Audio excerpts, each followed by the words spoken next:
La pregunta es la siguiente. ¿Por qué escoger de tantos países a México? Porque me di cuenta de que la materia de economía de la salud despertó en mí esa curiosidad de conocer hasta hoy mi país. Buenas tardes, mi nombre es Maura y voy a exponerles un análisis integral sobre México, su perfil demográfico, epidemiológico y sanitario, poniéndole énfasis en los retos estructurales y las oportunidades de política pública para mejorar el bienestar de la población. Antes de analizar el sistema de salud, es necesario entender cómo está distribuido el territorio y la población del país. Esto es importante porque la ubicación, las características del territorio influyen directamente cómo se demanda y cómo se ofrece la atención médica. En México tiene una extensión continental aproximadamente de 1.96 millones de kilómetros cuadrados. Se menciona el tamaño del país para destacar que México es muy grande y en términos de superficie. Esta gran extensión implica que no todas las regiones son iguales y ni tienen las mismas condiciones para ofrecer servicios de salud, lo que implica grandes heterogeneidades geográficas, como son costas, altiplanos, selvas. Aquí se distribuye que el territorio mexicano es diverso. Como ya les comenté, como hay zonas costeras, montañosas, selváticas.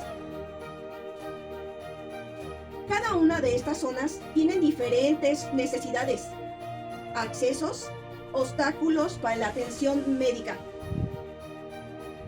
También hay retos para la provisión territorial de servicios sanitarios, la diversidad geográfica, dificultad de planificación y la distribución equitativa de, por ejemplo, los hospitales, clínicas, personal médico y pues, etcétera. Aquí hay un ejemplo. Llevar servicios de salud a una comunidad como la selva o una zona montañosa no es lo mismo llevarlo a una ciudad que es urbano. Aquí es importante porque la estructura territorial y demográfica determina dónde hay más demandas, dónde es más difícil de ofrecer. ¿Qué tipo de infraestructura se necesita? Aquí, ¿qué es lo que se necesita? Son hospitales móviles, una telemedicina, transporte sanitario. En cuanto a la distribución de la población, en México influye en la presión sobre el sistema de salud. La población nacional ronda aproximadamente de 126 a 130 millones. Esto se refiere a la población del tamaño total mexicana, según los datos del censo de proyecciones recientes en el 2020 y 2023. El rango indica que hay una ligera variabilidad. Ahora, en cuanto a la concentración urbanas importantes, se encuentran la Ciudad de México, Estado de México, Jalisco y Nuevo León.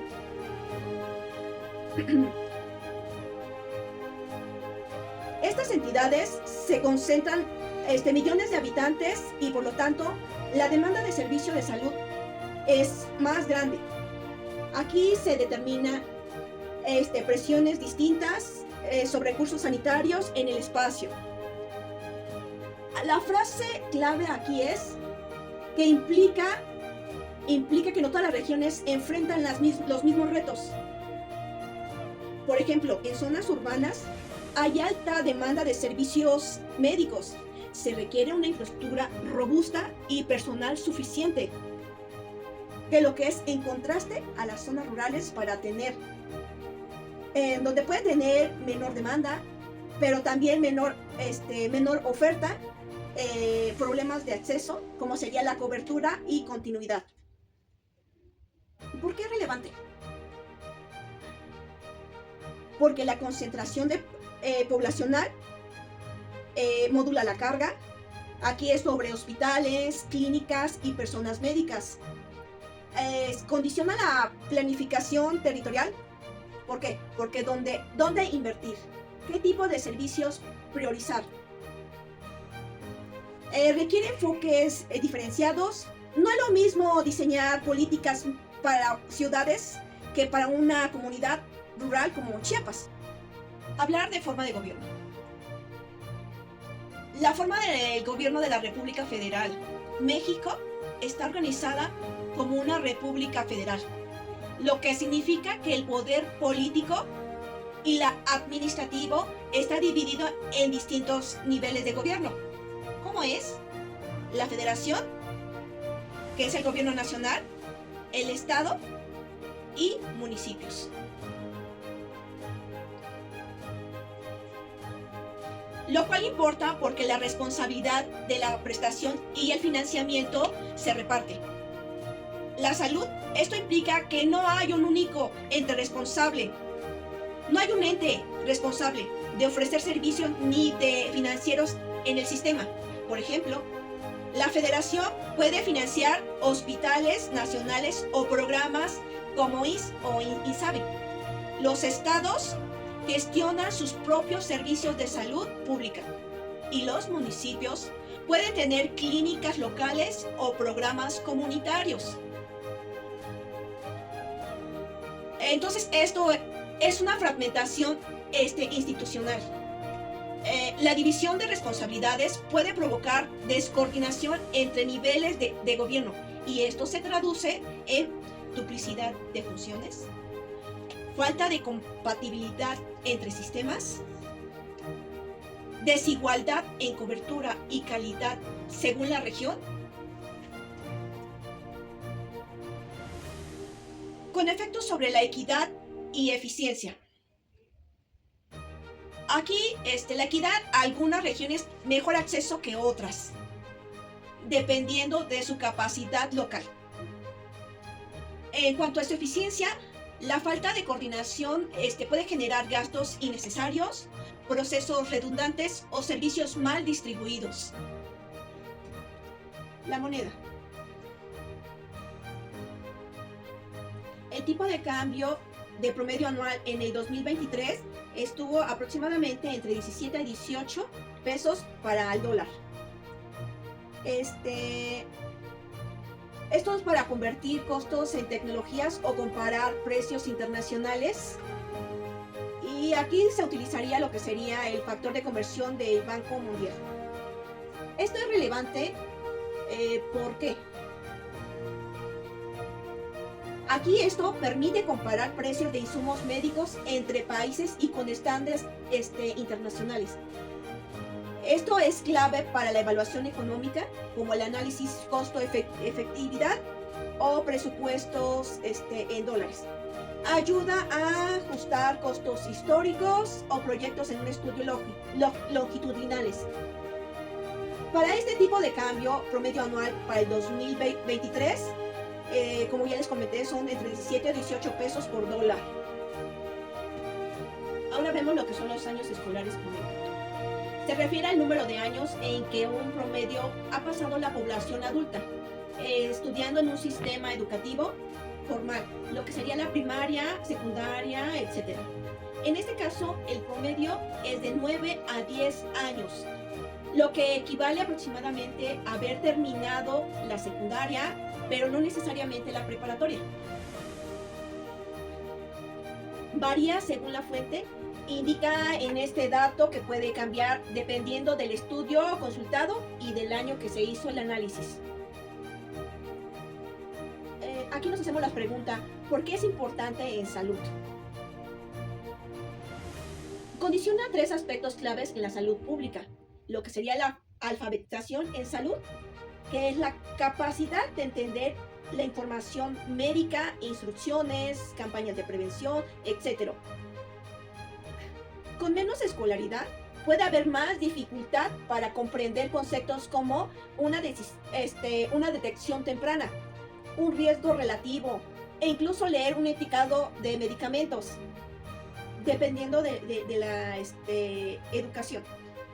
La adherencia, aquí el paciente seguirá correctamente un tratamiento o recomendaciones. Por ejemplo, tomar los medicamentos a tiempo o asistir a chequeos. En cuanto tengan una menor escolaridad, puede dificultar la comprensión de la importancia de la continuidad o generar desconfianza al sistema de salud. Eh, la capacidad de prevención implica tomar decisiones informadas para evitar enfermedades, como usar protección solar para evitar cáncer a largo tiempo, hacerse una mastografía, cambiar alimentación. Si no se comprende bien el riesgo o la utilidad de ciertas acciones, la prevención se ve limitada. Ahora, en cuanto al Producto Interno Bruto y el Producto Interno Bruto per cápita. Aquí México es una economía de ingreso intermedio alto y figura entre las mayores economías globales. Según la clasificación del Banco Mundial, México no es una economía pobre ni rica. Aquí la catalogan como intermedia alta. Esto significa que el ingreso nacional bruto por per cápita supera cierto umbral en el 2025 y suele estar entre 4,000 y 12,000 aproximadamente. México figura entre las economías más grandes del mundo por tamaño total de su Producto Interno Bruto, aunque necesariamente no por el ingreso per cápita.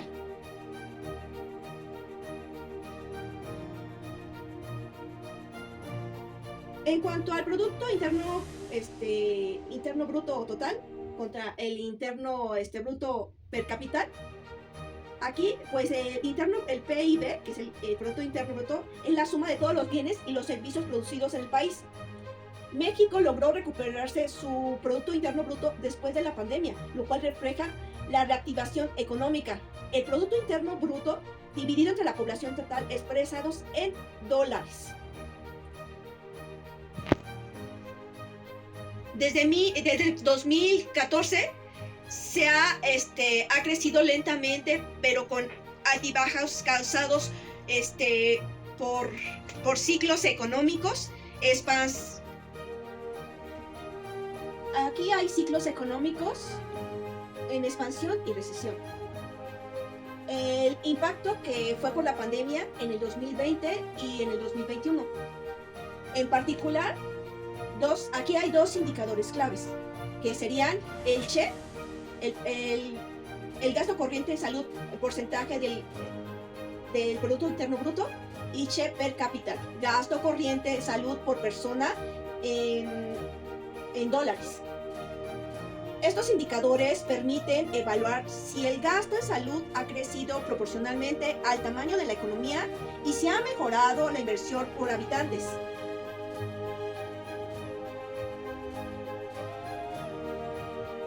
Aquí ahora veremos lo que serían los determinantes de la salud de la población en estados y tendencias. Aquí vamos a ver las principales enfermedades y causa de muertes.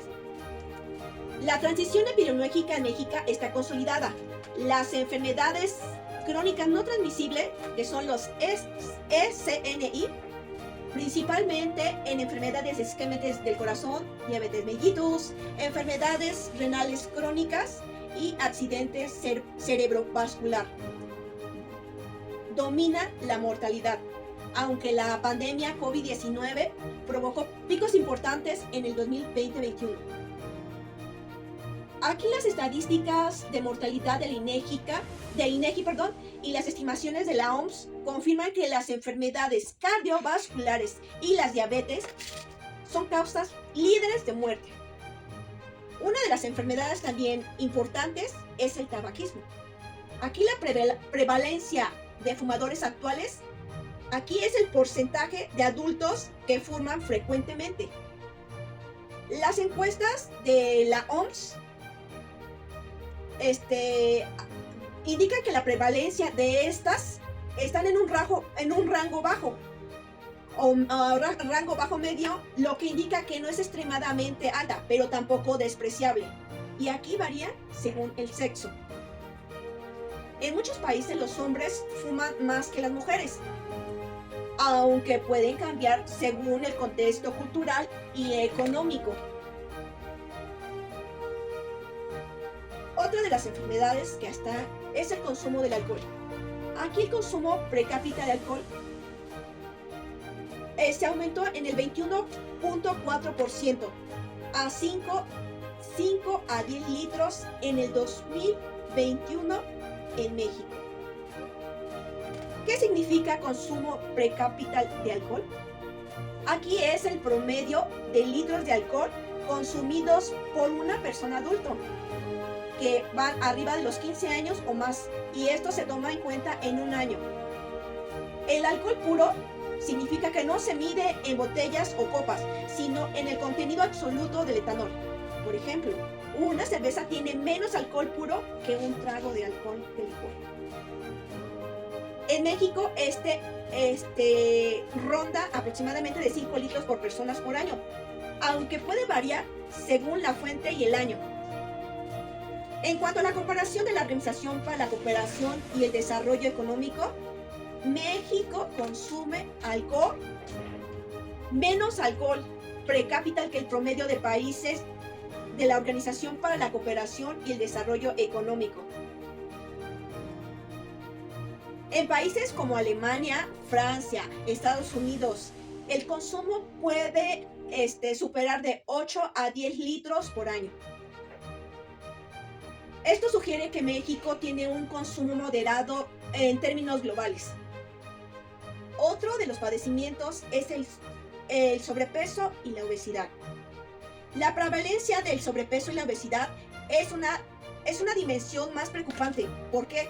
Porque mayor de 70% de adultos con sobrepeso u obesidad se encuentran en encuestas recientes, en el análisis con aumento en décadas previas, aunque las tendencias se han estabilizado en algunos cortes recientes. En población infantil y adolescentes, la carga sigue siendo alta, a pesar de que hay programas escolares recientes. La obesidad es un determinante clave de la carga de diabetes y las enfermedades cardiovasculares en México. La esperanza de vida al nacer. Aquí la esperanza de vida en México es de aproximadamente de 75 años. Es el promedio de años que se espera que viva una persona nacida en determinado año. Si las condiciones de mortalidad actuales se mantuvieran, en México se registran estimaciones internacionales para el 2022-2023. Este valor está entre 74 y 76 años, lo que aproximadamente se vive. Este rango incluye salvedades. Impacto de la mortalidad por COVID-19. Aquí se redujo temporalmente la esperanza de vida. La variación del sexo. Aquí típicamente las mujeres viven más que los hombres por factores biológicos y conductuales. México está por debajo del promedio de esperanza de vida en países de la Organización para la Cooperación y el Desarrollo Económico.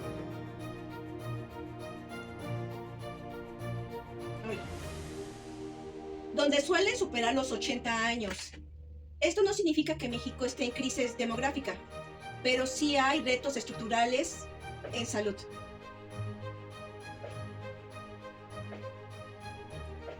Aquí resalta que las enfermedades crónicas no transmisibles y la alta prevalencia de obesidad implica que las políticas sanitarias deben orientarse para hacer prevención primarias, intervenciones costo-efectivas de manejo crónico y regulación de entorno alimentario. El gasto en atención agudas en inversión preventiva produce alternativas negativas en la sostenibilidad fiscal. Características del sistema de salud. Estructura, cobertura y recursos. La composición del sistema. El sistema, como ya se mencionó anteriormente, está fragmentado. Grandes subsistemas públicos basados en las condiciones laborales, como por ejemplo INS para trabajadores formales, el ISSSTE para empleados públicos, el componente federal, estatal, para poblaciones no aseguradas. Esto era antes Seguro Popular, ahora INSABI, y transformaciones recientes del IMSS Bienestar. Aquí la fragmentación que genera duplicidades, inconsistencias que garantizan variaciones. Esta interpretación coincide con análisis académico que muestra mejora en coberturas nominales durante la expansión del Seguro Popular, pero las limitaciones en accesos efectivos a intervenciones.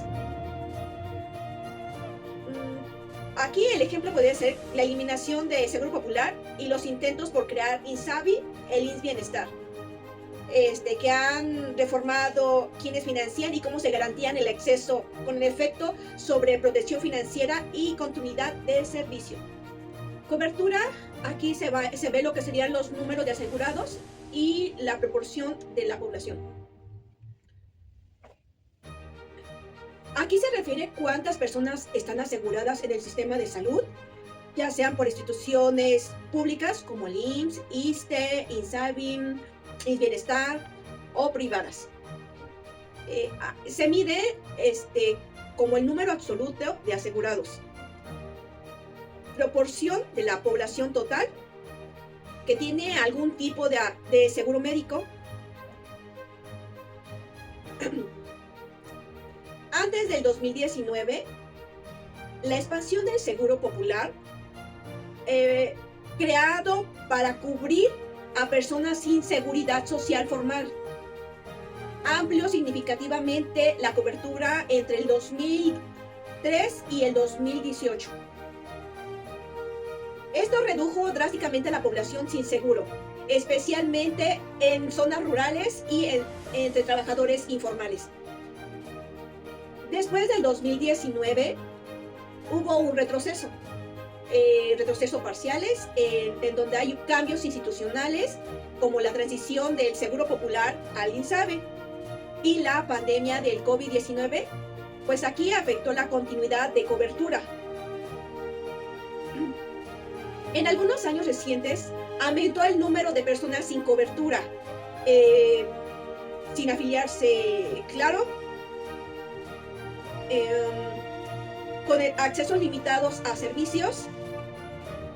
Aquí en México, aproximadamente el 77.5% de la población se reportó estar afiliado a alguna institución de salud en el 2020, según los datos del INEGI. Las principales instituciones públicas fueron el IMSS, ISSSTE y entonces INSABI, que mientras un pequeño porcentaje, que sería el 2.3%, declaró que está cubierta por instituciones privadas. Por ejemplo, aquí en las gráficas tenemos que el IMSS tiene el 39.1% en la población,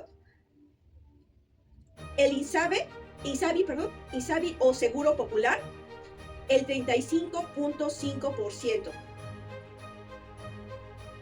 ISSSTE o ISSSTE estatal tiene el 7.7%, las instituciones privadas tienen el 2.3%, Pemex, Sedena, Sedemar, otras 1.6%, y sin afiliarse tienen el 22.5%. Vamos a hablar lo que serían las políticas de protección financiera. Históricamente, México avanzó hacia una protección financiera con el Seguro Popular. Aquí es una reducción de gastos catastróficos. Sin embargo, las reconfiguraciones posteriores han generado incertidumbre sobre las garantías y la continuidad de paquetes explícitos. Entonces, el gasto de bolsillo sigue siendo considerable.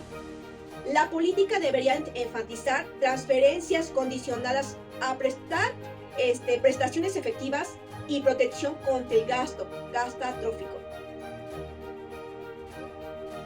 Sus políticas, un ejemplo, si una persona necesitaría tratamiento para diabetes, aquí la política buscaría que no tenga que pagar todo su bolsillo, sino que el sistema público cubriera parte o todo el gasto, cosa que no sucede, ¿verdad?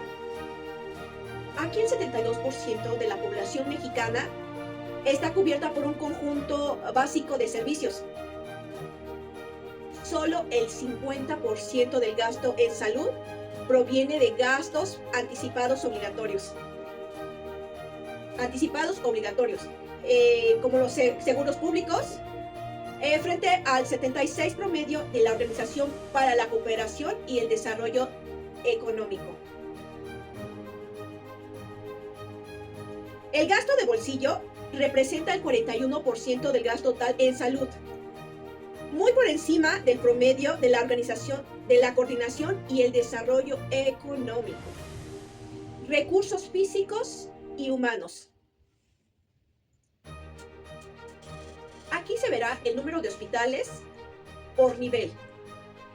Las cifras exactas varían por institución y corte temporal. Existen miles de unidades, incluyendo establecimientos públicos, estatales, IMSS, ISSSTE y privados. Lo desigual es aquí la distribución. Las zonas rurales del país tienen menor densidad de capacidad y densidad de establecimientos. La capacidad de internamiento y tecnologías avanzadas. Aquí el número de hospitales por nivel. México cuenta con 2.827 establecimientos particulares de salud registradas en 2023. El 10.2% ofrece atenciones especializadas, o sea, un segundo y tercer nivel. México tiene una cama por cada 100 habitantes. Esto está muy por debajo por la OCDE, que ellos tienen 4.3 camas por cada 1,000 habitantes. Si hablamos de médicos practicantes, por cada 1,000 habitantes, el 2.5 médicos son lo que se obtiene por esa cantidad de pacientes. Si hablamos de médicos generales, por ejemplo, en una comunidad de 10,000 personas habrá aproximadamente 25 médicos disponibles. Si cada médico atiende a 20 pacientes al día, podrían cubrir 500 consultas diarias.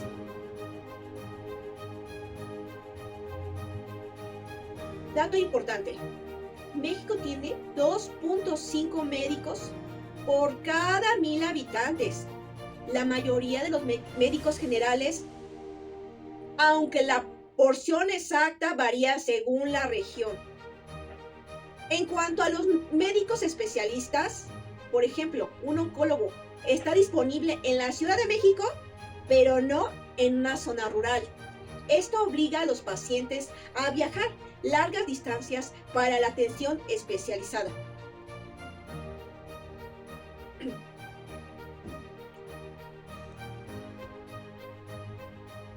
Entonces, aproximadamente el 33% de los médicos son especialistas. La mayoría se encuentra en zonas urbanas y los hospitales de tercer nivel. Si hablamos de enfermeras, por cada 1,000 habitantes hay 2.9. Entonces estamos por debajo de la Organización para la Cooperación y el Desarrollo Económico.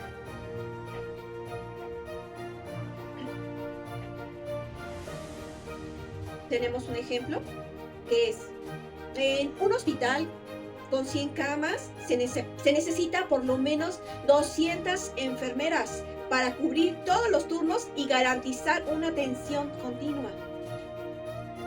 Entonces, México tiene 2.9 enfermeras por cada 1,000 habitantes.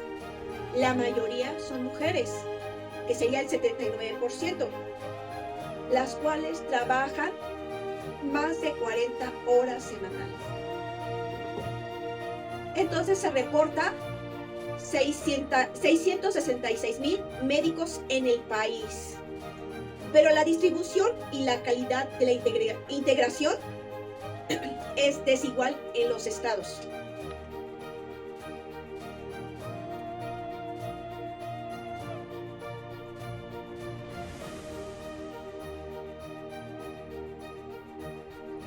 Ahora bien, aquí existe un cuello de botella estructural.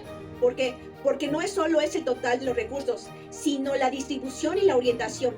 Porque hay pocas camas por persona y escasez de enfermeras relativas, lo que limita la resolución de la atención. Entonces, por lo tanto, las reformas deben combinar una ampliación de recursos en mejor gestión e integradas. Gastos de salud. Aquí vamos a ver lo que sería la perspectiva económica, la tendencia y las consecuencias. En gastos total de salud es el porcentaje del Producto Interno Bruto.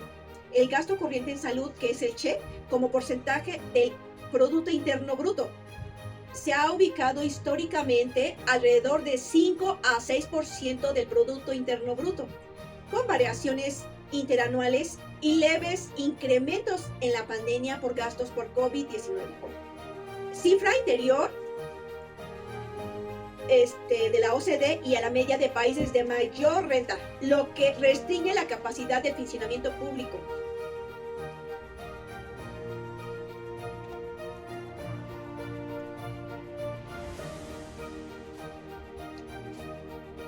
Por otro lado, tenemos lo que sería los gastos públicos. En los últimos 10 años, el gasto público sobre el total de gasto en salud ha mostrado oscilaciones. Durante la década anterior, el componente público creció tímidamente, pero la participación relativa sigue siendo baja comparada con países con mejores en cuestiones financieras. Además, recortes o reordenamientos presupuestales en programas, por ejemplo, las transformaciones en el Seguro Popular a INSABI o INSBienestar, han generado volatilidad y problemas de abastecimiento en algunos periodos. Lo que son los gastos privados y gastos de bolsillo en los últimos 10 años. El gasto de bolsillo ha sido históricamente alto en México. Representa una fracción significativa del gasto total en salud, y esto se asocia con el problema de protección financiera y gastos catastróficos en hogares.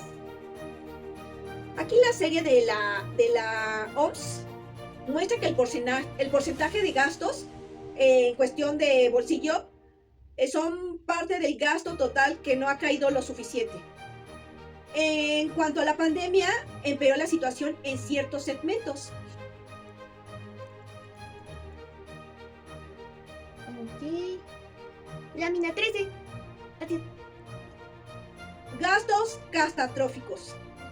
En las encuestas de gasto y estudio muestran gastos catastróficos, cuando el gasto en la salud supera el ingreso disponible, afecta a hogares vulnerables, aunque hubo avances con el Seguro Popular, los cambios institucionales recientes y la persistencia de gastos de bolsillo en medicamentos y consultas explican la continuidad del riesgo de empobrecimiento por la salud. Estudios empíricos y análisis de macroeconomía documentan que factores como la condición laboral, el ingreso, el capital humano explican heterogeneidad catastrófica. La equidad en el gasto de bolsillo de salud.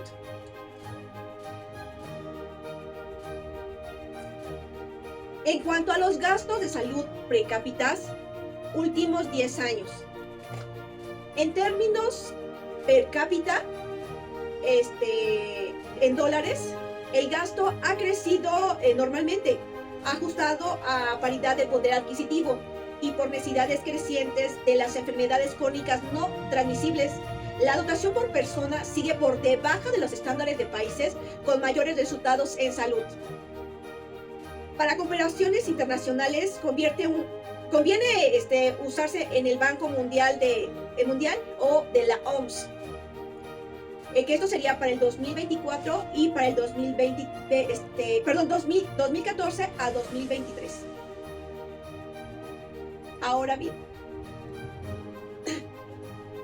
aquí México enfrenta a un triple problema. Primero, el gasto total relativamente bajo por ciento del Producto Interno Bruto. Número 2, elevada dependencia de gastos de bolsillos que erosionan la protección financiera Y como 3, las organizaciones e instituciones que generan incertidumbre y descoordinación en provisiones y contrataciones de servicio. Aquí la política óptima, desde evaluación económica, debería de priorizar inversiones en prevención, en costo efectivo, en programas contra obesidad, en control de diabetes, en tabaquismo y protecciones del gasto en medicamentos esenciales para reducir gastos catastróficos.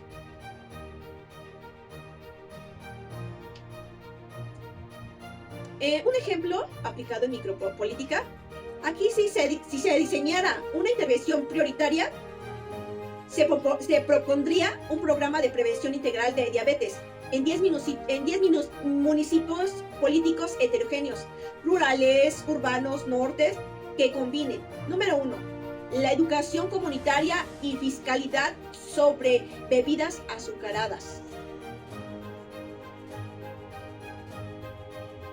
Poner puestos de atención primaria, manejo farmacológico y de enfermería para prediabéticos. Realizar un análisis costo-efectividad, comparando la intervención, la práctica usual. Aquí se modelaría la reducción de incidencias de diabetes, años de vidas ajustadas por calidad ganados y ahorros en costos futuros por complicaciones renales y cardiovasculares. Dado los altos costos de complicaciones y las fuertes asociaciones entre obesidad y diabetes en México, es aplausible que la intervención muestre un alto rendimiento por peso mexicano invertido. La evidencia empírica internacional respalda la combinación de fiscalidad y educación, gestión clínica primaria, tiene alto potencial del ROI, que sería el retorno social. Aquí lo que tendríamos como recomendaciones es establecer y sostener garantías explícitas y protección financiera. Asegurar que cualquier reforma institucional incluya paquetes mínimos garantizados y mecanismos de compra pública de medicamentos para reducir gastos de bolsillo. Otra sería mejorar la distribución de recursos humanos, incentivos para retener el personal en zonas rurales y mejorar la relación enfermera-paciente. El sistema de salud de México muestra un país con avances importantes, pero con desafíos estructurales que siguen limitando el acceso efectivo y equitativo a los servicios. La combinación de una transición epidemiológica dominada por enfermedades crónicas, un financiamiento insuficiente y un sistema altamente fragmentado genera presiones crecientes sobre la sostenibilidad y la calidad de atención. Esto nos recuerda que la mejora del bienestar poblacional no depende solo del gasto, sino de cómo se gestiona la fortaleza de prevención, reducir el gasto de bolsillo, mejorar la distribución de los recursos humanos y garantizar la política pública. Continuar es fundamental para construir un sistema más justo, eficiente y resiliente. México tiene el potencial y los datos para avanzar. El reto es transformar esa evidencia en decisiones políticas que realmente protejan a la población y optimicen los recursos disponibles. Todavía hay esperanza para poder salvar a México.